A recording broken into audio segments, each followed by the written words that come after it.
What's up, guys? It's me, your girl Gemma Jade. So, today we're going to talk about the bizarre case of Christopher Case. And there's surprisingly little information on him. I could not find a photo of him. I've been looking for weeks. I could not find his exact birthday. The only information we have is the information on his death, like that whole week of what happened to him and then leading up to a week later when he died. And I also want to let you guys know that the information is kind of secondhand. He had a best friend, a woman named Sammy, and 3 or 4 other friends that he spoke to during this week, and he told them everything that was happening leading up to his death, and they later recounted this to the police. So that's where all this information is coming from, because obviously, how else would we know? Because Christopher, unfortunately, is deceased. Also, stay tuned to the very end because something super creepy happened with my time hop this morning, and it's really freaking me out. And I want to know if any of you guys know why this might have happened. So, okay. Christopher Case was an elevator music executive in the 1990s, and he was physically fit. He was very attractive. He had a great career. He took vitamins. He went to the gym. He was fun, easygoing, laid back, just a really chill kind of guy. But he preferred that he didn't really want any kind of relationship at that point in his life. He just wanted to focus on his career, and he was having fun being single. And that's important to be said because of what's going to happen later on. Christopher had a lot of hobbies, but he had one that he really, really enjoyed, and that was listening to ancient Egyptian music. He was kind of obsessed with it. That's a pretty unique thing to be into. I think it's pretty cool, actually. So Christopher was 35 years old, and he traveled a lot for business. He had just moved to Seattle. He had one friend from back east named Sammy, and we're going to talk about her later, his best friend. So anyway, he travels to California on April 11th, 1999, and 3 or 4 coworkers go along with him who are also his friends. So they decide to go out that night and kind of go out on the town and have a few drinks, maybe some food, and just, let loose and unwind. And one of the coworkers decides to bring along a woman from San Francisco that's local to where they were with him to introduce her to everybody there and just so that they can have a good night. Chris said the woman was very attractive. She was about 20 years older than him, and he described her as intense looking. But he found out that night that not only did they have a ton in common, but one of her biggest hobbies and obsessions was ancient Egyptian music. What are the odds? What are the odds? So he's really amped and he talks to her all night long and they're having so much fun. But at the end of the night, she starts getting kind of flirty. And as I said, Chris was not interested in dating anybody. He really liked her, platonically. And he didn't want to, at the end of the night, she invited him back to her place. And he didn't want to lead her on in any way because he did want to continue a friendship with her. He loved talking to her and he thought it was really cool that he found someone that shared his unique interest. So he said no, thank you. And she kind of started getting a little pushy. She was like, no, come on, you have to come to my place. I don't know if that's exactly what she said, but that's what I picture in my head. We can just listen to music and have a couple drinks and talk. So Chris was like, no, I really want to go back to the hotel. This is when the woman started getting really pushy and kind of like insisting and demanding that he come back to her place. And he got really uncomfortable, right? So he turns to everybody and just decides that he's just going to go back to the hotel room. So that's what he does.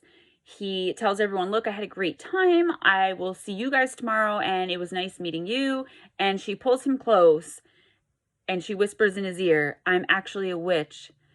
I'm going to put a curse on you and you're going to die within this week. And kind of like lets him go. He's like, whatever, weirdo, and turns around and leaves the bar or the restaurant, wherever they were at. So If that happened to me, I would be really freaked out, but I believe in that kind of stuff. Christopher was not religious by any stretch of the imagination. He was not superstitious. He didn't believe in witchcraft and hexes and all that stuff. So I guess he laughed it off as kind of like a drunk lady who felt like she had gotten turned down or rejected. And he went back to the hotel room on the night of April 11th and he went back to sleep. No biggie. So the next day, which is April 12th, he flies home back to Seattle. He wakes up in the morning and, kind of chuckling about the experience, decides to call his best friend Sammy, who is back east. I just read back east. It didn't say where from what I could find. And he kind of jokingly tells her about this encounter with the woman from the night before, with the witch. And she's not only a teacher, but she's also a psychic. But she laughs right along with him because this is just like a crazy out drinking night kind of story. I mean, we all have them, right? Who would take that seriously? So they laugh about it, and, she tells him to be careful. And he told a few friends about it. I mean, I know if that happened to me, I would probably post it on Facebook. Like, look what happened to me last night. And I've had so many things happen to me, weirdo things, So completely understandable. He kind of just laughed it off. It was just a funny experience. But 48 hours after that experience at the bar with the witch on April 13th, 1999, Chris later told friends that as he lay down to go to sleep, he started hearing whispering coming from outside of his bedroom, like near his front door in his apartment. Now, he lived alone. He didn't have any pets or anything like that. So when he laid down, turned all the lights off, all of a sudden he's hearing this whispering. As he turns off all the lights and lays down to go to sleep and he hears this whispering, first he thinks, okay, I'm just really tired. Like, I just need to get some sleep. So he lays down to go to sleep. And as soon as he shuts the lights off, he hears the whispering again, but this time it's coming from a different side of the apartment. And that's when he starts thinking what I probably would have been thinking from the very beginning, which is there's a burglar here. Somebody is going to try to burgle me tonight. He gets up out of the bed. He follows the whispering sound into his laundry room. But once he reaches the laundry room, it moves again. And like as soon as he goes into the room and flips the light on, the whispering stops and it ends up being somewhere else in the house. So he stands there for a few minutes still, kind of trying to hear where the whispering's coming from, and he doesn't hear anything anymore. So he shuts the light back off. He's probably laughing at himself for getting all worked up over nothing. And he turns to go back into his bedroom to go to sleep. And that's when, out of the corner of his eye, out of his periffs, he sees like a shadowy movement, like fly past the corner of his eye. And of course, when he looks, there's nothing there, right? I don't know if you guys have had that happen to you. I've had it happen to me. So he looks, nothing there. And this shadow figure ran by his front door and kitchen area where the whispering first started. So at this point, because he sees his shadow, he just heard this whispering, he really thinks that he's being burgled at this point, and he's kind of freaking out. So he goes and turns on all the lights in the house and stands still again to try to see where this perpetrator is. And that's when he starts hearing the whispering like all over the apartment. It's not just in a designated place anymore. It's all over the apartment now. He put all the lights on because he's now looking for a person. He's looking for a burglar now. So standing in one place with all the lights on, Chris can kind of see the entire apartment. The layout of the place, it's a small place, and he realizes that there is nobody in any of the rooms in the whole apartment. Nobody's there. So now that he realizes there's no person there, it clicks to him that, hey, this whispering is still going on, and it's coming from his bedroom now. So now he runs into the bedroom to check, and then it starts sounding like it's coming from somewhere else in the house, or it would stop altogether. So it's kind of like he was playing tag or hide and seek with this whispering. Needless to say, he did not get any sleep that night. He did not know what was going on. This whispering, the shadow person, he just didn't understand what was going on. As someone who's not superstitious, I mean, he wouldn't right away think paranormal, right? As someone who's always been superstitious and always believed in paranormal, I don't know how people's first reaction isn't to think something paranormal, but it happens, guys. The whispering went on all night that night. Like, that's what kept him up. He did not get any sleep. He spent the whole night chasing the whispering down, and they would either stop or disappear the minute he reached the spot that he thought that he was hearing them from. And he's also seeing he's also seeing more shadowy figures, darting across his house. And, he's in a complete panic, and he's really freaking out. As soon as he sees him at the corner of his eye, when he'd look, there'd be nothing there. There'd be another one on this side. So they had him running all around all night. The poor guy got no sleep. The next morning, April 14th, Chris decides to call Sammy. I guess not only because she was a good friend, but because she was a psychic, and maybe she would know what was going on, if he was losing his mind, or if, what is going on here. Sammy said he was panicked like she had never heard him panicked before, and he recounted what had happened to him the night before. She later said she was worried right from the beginning, from the first phone call, because it was so incredibly unlike Chris to be panicked or worried about anything, let alone something that sounded oddly supernatural. Like, was work stressing him out? Was he having a nervous breakdown? What was going on with her friend? So she was worried from the door. At this point, neither one of them, put two and two together. Again, I don't know how it didn't come up that it could have been this woman who claimed to put the curse on him.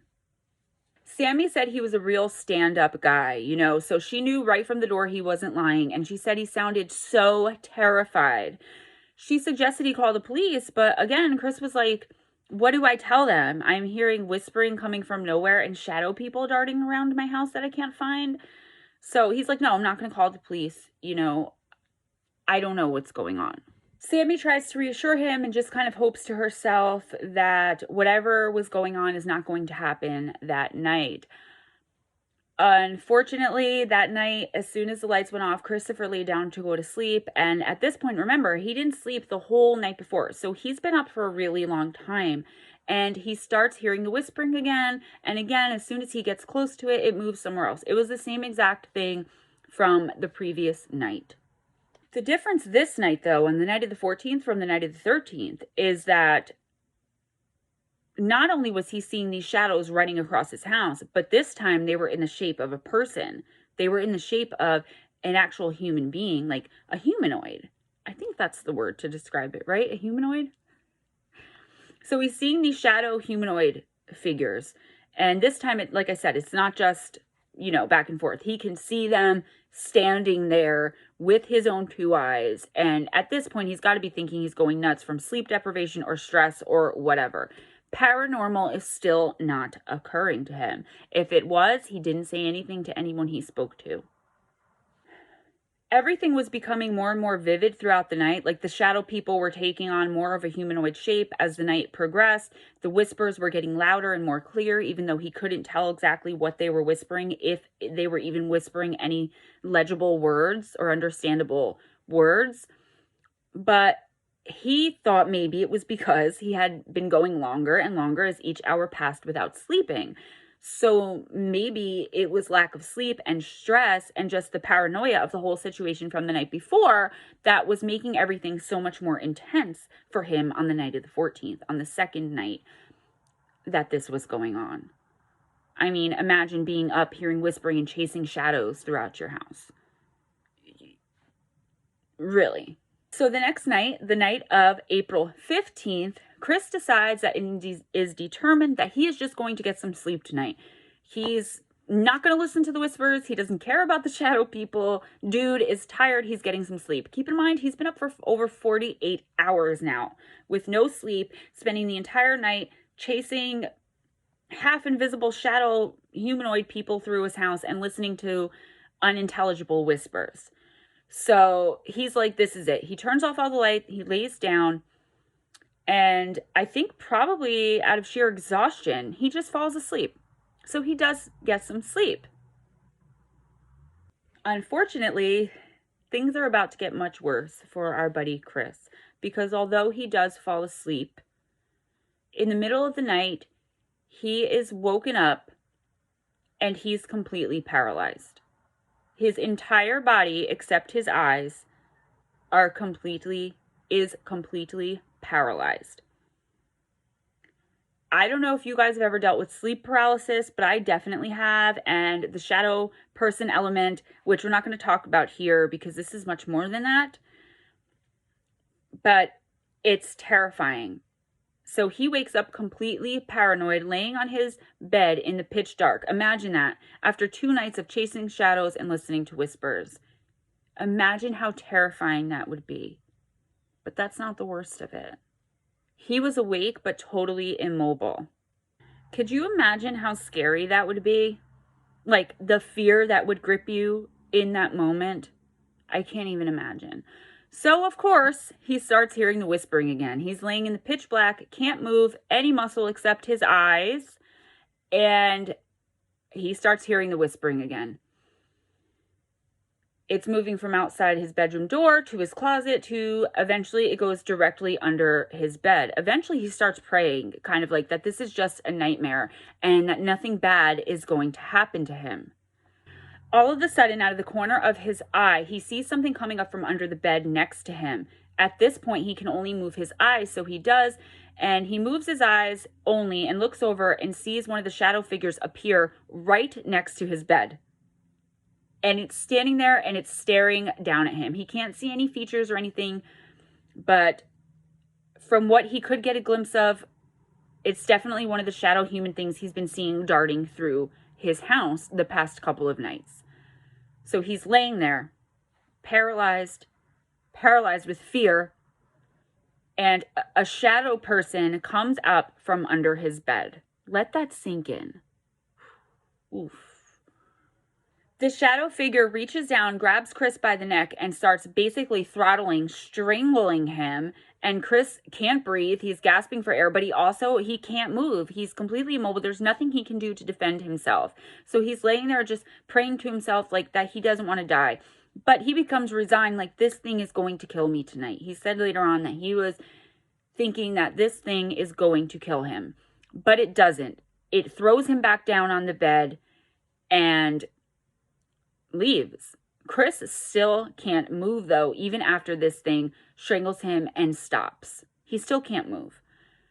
Probably out of pure like adrenaline rush or out of just pure exhaustion, he does manage to fall asleep that night. So he wakes up the next morning on April 16th and he can move. But when he wakes up, he immediately, first of all, realizes that his neck is extremely sore and also his fingers. Somebody had cut off pieces of all 10 of his fingertips. His bed was covered in blood. He got up, went to the bathroom, and he saw strangle marks on his neck, like handprints. So now he knows for an absolute fact that everything that happened the night before actually happened. It wasn't sleep paralysis. It wasn't a nightmare. It was now his reality. He's fearing for his life at this point, and he decides to call Sammy. He tells her what happened, and she said she was like speechless. She didn't even know what to say. She said he was so terrified and panicked that he could barely articulate what had happened. And she said if she didn't know Chris and his character, she wouldn't have believed any of it, and she would have thought that someone was trying to scare her and play a joke on her. Remember, she's a psychic, so everyone would know that she believes in that kind of stuff. She tried to calm him down and get him to call the police again, but he didn't call the police for the same exact reason. What is he going to say? A shadow person who came from under his bed, strangled and cut him? Again, not reasonable, guys. Could you imagine that conversation? A shadow person that definitely wasn't human appeared out of nowhere from under my bed, throttled me, threw me down. By the way, I was so paralyzed I couldn't move, and then it cut my fingers. Right. This is when it finally dawns on him that maybe the woman in San Francisco did put a curse on him. Maybe she was a witch. Now, he decides he's going to do something about this, but what confuses me is, okay, and this has confused me from the first time I've heard this case, why doesn't he reach out to the friend who introduced him to this witch woman and was friends with her and contact her or let Chris reach out to her? Nobody thinks to reach out to this woman. Even though now on April 16th, it's dawning on Chris that this is probably what's going on. Like, this is real. This is really happening. Nobody reaches out to this woman, but he does do something. What he decides to do some research and goes to a local bookstore and gets some books about demonic possession, witchcraft, shadow people, spells, all kinds of occult things. And he goes into the bookstore, which is close to his house, and finds what he's looking for. And he buys a bunch of books. He buys 10 to 15 crucifixes. He buys a bunch of very large candles. The works, right? Salt. Anything he thinks he might need. After doing some research in his apartment, he ends up putting the crucifixes all over the wall in like clusters. I guess this is what the books told him to do. He also grabs some salt and pours it along the baseboard in every single room of the place. He then takes the salt and pours a pile in every corner of the apartment. He also drags the salt along the baseboard so that there's no like disconnect with it throughout the entire apartment. Like I said, it was a small place. It was probably very easy to do. And then puts little piles of salt in every corner of the apartment. He was literally doing everything he had read and heard that he should do in case of demonic possession and entities and witchcrafts and spells. Whatever he was reading about, these are the things that the books told him to do to kind of protect himself. At this point, he's desperate, I'm sure, right?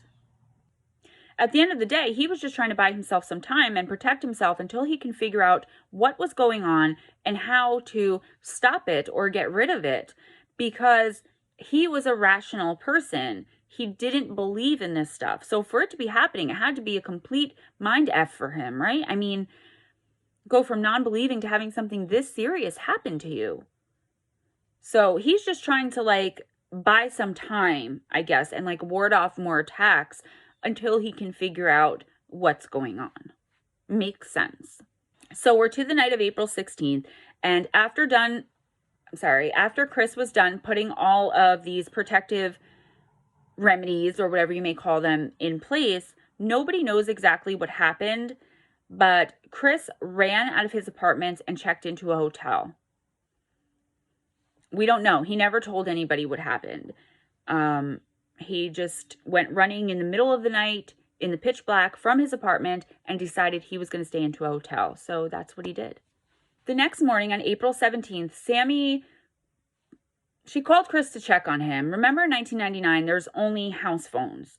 So she's been worried about him, and trying to figure out what's going on with him. And she probably at this point put two and two together as well. So she tries calling his house and he doesn't answer because he's at the hotel. But obviously she doesn't know that because he left in the middle of the night. And I'm sure he didn't think or have time to tell anyone that, right? Now, keep in mind, Sammy's been speaking to Chris these past few days.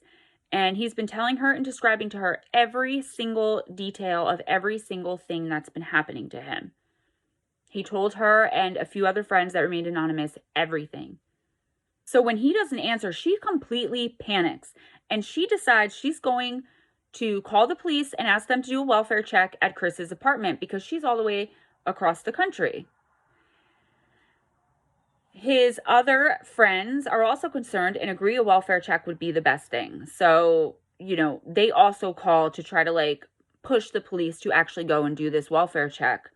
And the police do. They go to his apartment, but all is quiet and it's all locked up. So they tell Sammy that there's really nothing they can do. They can't break in for a welfare check unless they, hear or know someone's in danger. And they said, just give it some time. He's probably out clearing his mind, and, to call back in a while if he doesn't show back up in a couple of days. Sammy decides to go to work that day and kind of try to put it out of her mind and figures she'll call Chris when she gets home from work. When she gets home from work, she does receive a message on her voicemail from Chris, and she said there was a very distinct change in his tone of voice because for the past few days he had been terrified. But this time he sounded defeated. He tells her in a kind of defeated voice, he says he's under attack and that he's going to die that night. Like, he kind of just accepted it. Like, we don't know what changed to make him accept that. Did he read something? Did he get in touch with the woman? He never said, and Sammy wasn't able to ask him because this was a voicemail message. So he sounded like he recognized it as absolute, either fate or fact or both. Sammy keeps trying to call Chris back, but he's not answering because I guess he didn't mention to her that he's at the hotel and she's calling his house. She keeps getting the answering machine. She's absolutely panicked for her friend, and she knows if she calls the police back, they had told her to wait a day or two. They're not going to go back to his house to do another welfare check. So she decides she'll let it go until the morning. She'll get some sleep and she'll speak to Chris first thing in the morning, and she'll call the police back, or she'll send a friend to check on him. She'll do something, but it's getting late. She's just going to rest her head, clear her mind, and get some sleep. This brings us to the morning of April 18th. So remember, this is exactly 7 days from Chris's encounter with the witch in San Francisco. Word gets back to Sammy that morning through their mutual friends that Chris did not show up for work, and no one can get in touch with him, and no one has heard from him all day. She decides she's calling the police back. She's going to explain the entire situation. He missed work, everything that's going on. No one having heard from him. The police go back, and the front door to Chris's apartment was open, so the police decide to just go in, check everything out, and make sure that Chris was okay if he was there, so they can get this woman kind of off their back and let her know her friend is okay. Can you imagine what the police must have been thinking? Walking into this apartment, seeing all these crucifixes on the walls, piles and lines of salt everywhere, because that's exactly what they saw. Chris had not gotten rid of any of the things, even though we went to the hotel, because obviously he was using them to try to protect himself from whatever was attacking him the past week. The police also found dozens of candles completely burned down, like the wick entire burned small. Couldn't be lit anymore is what I'm trying to get at. What they found that was most interesting to me, though, was all these little notes or like messages scattered around the house written in Chris's handwriting. It was later determined they were written in Chris's handwriting. And it was like little notes that were supposedly to ward off demons and witches and curses and all that kind of stuff. They were like these tiny little notes, and they were just thrown everywhere in the house, written in his handwriting. After seeing all this bizarre stuff in his apartment, they decide to just finish up their search and get the heck out of there and report back to the friend that, there may be some weird stuff here, but your friend is not in the house. The last room in the apartment they go into is the bathroom, and that's when they find 35-year-old Christopher Case dead in his bathtub. The bathtub had no water in it, and Christopher was fully clothed and appeared to be kneeling kind of in prayer position in his tub. There was no blood. There was no nothing. He looked like he was sleeping in prayer position. There were no signs of a struggle, nothing. There were no obvious external injuries, and the coroner ended up concluding that Christopher died of natural causes, so a heart attack, basically.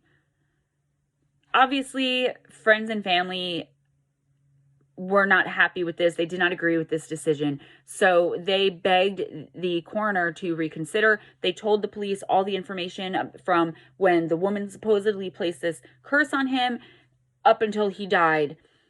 They told the police every detail, and they wanted him to investigate it. I don't know why nobody turned this woman over. Unless did I miss that huge chunk of this story? Someone let me know. Do you know? I researched for weeks on this, and I can't find anything about the woman. And I know this is a real case because it's real. It's not a creepypasta or a paranormal story. It's real. This happened to this man.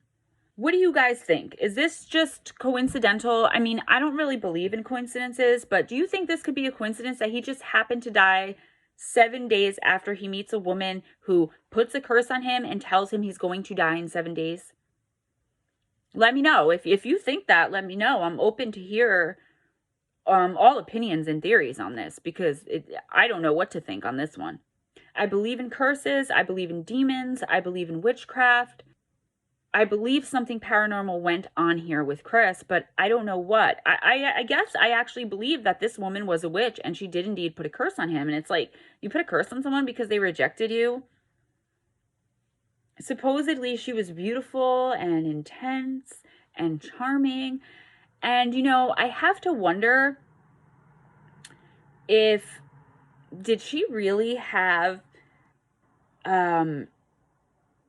an obsession with or a hobby of Egyptian music, ancient Egyptian music, or was she a witch and she just kind of knew that about him? That kind of tickled my brain too. Unfortunately, that's all the information that I have on this case. I hope I did it justice. It's really creepy. It's super scary. And yeah, so that's it on the Christopher case. Let me know what you guys think. Come on, I need some interaction in the comments, guys. Please. Don't forget to like and subscribe if you haven't or aren't already. Please, it means the world to me. I'll be your best friends. No, seriously though, guys, have your best day. Oh, I want to tell you what happened with Time Hop this morning. So I opened up my Time Hop, and I just want to say, first of all, that I think Facebook didn't come out to 2007, right? But regardless, I didn't get my first Facebook account until 2009. And 3 years ago, I completely deleted that account when Ray and I got together or moved in together, and I started a new one. So my memories from Time Hop are only from the past 3 years from this account. I go on my Time Hop this morning, okay?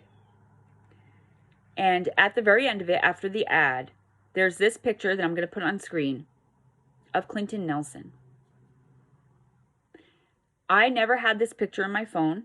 If you watch the video, this picture was not in the video or the thumbnail. And on top, it says 14 years, which is how long it's been since he disappeared. I swear to you, I'm not lying from the bottom of my heart. It really creeped me out. Do any of you guys know why Time Hop would pick... I mean, even if it was a memory, I didn't have Facebook 14 years ago, number one. Number two, I never had a picture of Clinton in my phone until very recently, and that wasn't one of them. You guys saw all the ones I had because I put them on the episode. And all it said on top was 14 years. It didn't say anything else. It didn't say his name or anything. So my point is, I couldn't have posted it 14 years ago because, number one, I didn't have Facebook. Number two, I didn't know about that case. Number three, it's a picture I didn't have in any of my phones. Why would I have a picture of Clinton Nelson in my phone? I only had one this time because I was doing the story on him. And number five, like, Time Hop didn't exist 14 years ago. I don't know, guys. It really creeped me out. I just did that case, you know? So I'm kind of hoping, I don't know, it's kind of eerie when I just did a case about a deceased person and then something really creepy and seemingly supernatural happens. Do you guys have any kind of reasonable or rational explanation for this? Let me know in the comments. I'll see you tomorrow for addiction and recovery. Lord willing, grow through what you go through. That's my quote for the day. Have your best day, guys. I love you so much. I appreciate you. I appreciate my subscribers, all of you who give me love. Please give me that massive thumbs up. Mwah. Have a great day.